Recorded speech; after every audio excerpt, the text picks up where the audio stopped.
যতদিন বেঁচে থাকবো ততদিন আমাদের দাবি একটাই থাকবে, এই বাংলাদেশে গণতন্ত্র, সমাজতন্ত্র, জাতীয়তাবাদ, ধর্মনিরপেক্ষতা, এটা আমরা চাই না, এটা চাই না। আমরা বাংলাদেশে চাই কোরআন, আমরা বাংলাদেশে চাই কোরআন। ঠিক কি ঠিক না? মনে রাখবেন, যারা ইসলামের পক্ষে কথা বলেছে, যারা ইসলামের জন্য কারাবরণ করেছে, যারা ইসলামের জন্য রক্ত দিয়েছে, তারা ইতিহাস হয়ে গিয়েছে। আল্লামা সাঈদী সাহেব চলে গেছে, এখান থেকে 100 বছর পরে আমি আপনি থাকবো না, কিন্তু আমাদের পূর্বসূরীরা একথা উচ্চারণ করবে, আল্লামা সাঈদী সাহেব ইসলামের কথা বলেছে, বাতিলের বিরুদ্ধে কথা বলেছে, কিন্তু কোন বাতিলের কাছে মাথা নত করে না। তো যারা এখানে উপস্থিত আছেন, আপনারাও পণ এবং প্রতিজ্ঞা করেন। গণতন্ত্রের বহুত আমরা আমরা আর কয়দিনের পোলাপান, আপনারাই তো জানেন সবকিছু। গণতন্ত্র দিয়ে কোনোদিন শান্তি আসবে না। যদি শান্তি আসতে হয় কোরআন দিয়েই শান্তি আসবে। এজন্য যতদিন বেঁচে থাকবেন, যতদিন শরীরে রক্ত থাকবে, ততদিন পর্যন্ত একটা পণ এবং প্রতিজ্ঞা করেন, ইসলামের পক্ষে কথা বলবো। যতদিন বেঁচে থাকবো ততদিন পর্যন্ত ওলামায়ে কেরামের পক্ষেই কথা বলবো।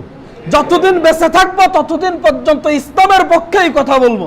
যতদিন বেঁচে থাকবো ততদিন আমাদের দাবি একটাই থাকবে, এই বাংলাদেশে গণতন্ত্র, সমাজতন্ত্র, জাতীয়তাবাদ, ধর্মনিরপেক্ষতা, এটা আমরা চাই না, এটা চাই না। আমরা বাংলাদেশে চাই কোরআন, আমরা বাংলাদেশে চাই কোরআন। ঠিক কি ঠিক না? এই দাবি আমাদের সকলেই থাকবে তো ইনশাআল্লাহ। মনে রাখবেন, যারা ইসলামের পক্ষে কথা বলেছে, যারা ইসলামের জন্য কারাবরণ করেছে, যারা ইসলামের জন্য রক্ত দিয়েছে, তারা ইতিহাস হয়ে গিয়েছে। আল্লামা সাঈদী সাহেব চলে গেছে, এখান থেকে 100 বছর পরে আমি আপনি থাকবো না, কিন্তু আমাদের পূর্বসূরীরা একথা উচ্চারণ করবে, আল্লামা সাঈদী সাহেব ইসলামের কথা বলেছে, বাতিলের বিরুদ্ধে কথা বলেছে, কিন্তু কোন বাতিলের কাছে মাথা নত করে না। মুহতারাম হাজিরিন, এজন্য আমি থাকবো না। আমাদের পূর্বসূরি কতজন চলে গেছে, তাদের নাম নেওয়ার মতো নাই, কিন্তু যারা বাতিলের বিরুদ্ধে সংগ্রাম করেছে, আন্দোলন করেছে, বুকের তাজা রক্ত ঢেলে দিয়েছে, তাদের নাম অনন্ত অনন্তকাল ইতিহাসের পাতায় স্বর্ণ অক্ষরে লেখা থাকবে। থাকবে কি থাকবে না?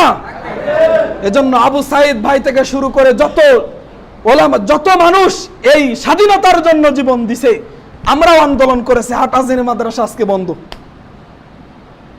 এই আন্দোলনকে কেন্দ্র করে। একথা আমি কোনো জায়গায় বলি না। হাটহাজারী মাদ্রাসা আজকে বন্ধ। উম্মুল মাদারিস বলা হয় তাকে, গোটা বাংলাদেশের মধ্যে থেকে সব থেকে বড় মাদ্রাসা, এমনকি এশিয়া মহাদেশের মধ্যে থেকে সব থেকে হাদিসের দর্স, সব থেকে বড় হাদিসের দর্স হয় যেটা, সেটা উম্মুল মাদারিস হাটহাজারী মাদ্রাসা। এই আন্দোলনকে কেন্দ্র করে একটা সমস্যার কারণে সবকিছু বলা যাচ্ছে না, এই হাটহাজারী মাদ্রাসা বন্ধ হয়ে গেছে। অনতিবিলম্বে আবার খুলবে ইনশাল্লাহ। আমরাও আন্দোলন করেছি। আমাদের মাদ্রাসা পড়ুয়া 14 জন হাফেজ আলেম সহ 74 জন মারা গেছে। 74 জন বুকের তাজা রক্ত ঢেলে দিছে। 74 জন মাদ্রাসা পড়ুয়া আর স্কুল কলেজ ভার্সিটির ভাইয়েরা তো ইন্তেকাল করছে, শহীদ হয়েছে। তাদের সকলের জন্য আমরা দোয়া করব। তাদের সকলের জন্য আল্লাহ তাআলা যেন জান্নাতের মেহমান বানায় দেয়, তাদেরকে যেন আল্লাহ তাআলা জান্নাতের সবুজ পাখি বানায় কিয়ামত পর্যন্ত উড়ার সুযোগ করে দেয়। এজন্য ইসলামের পথে থাকবেন তো ইনশাআল্লাহ।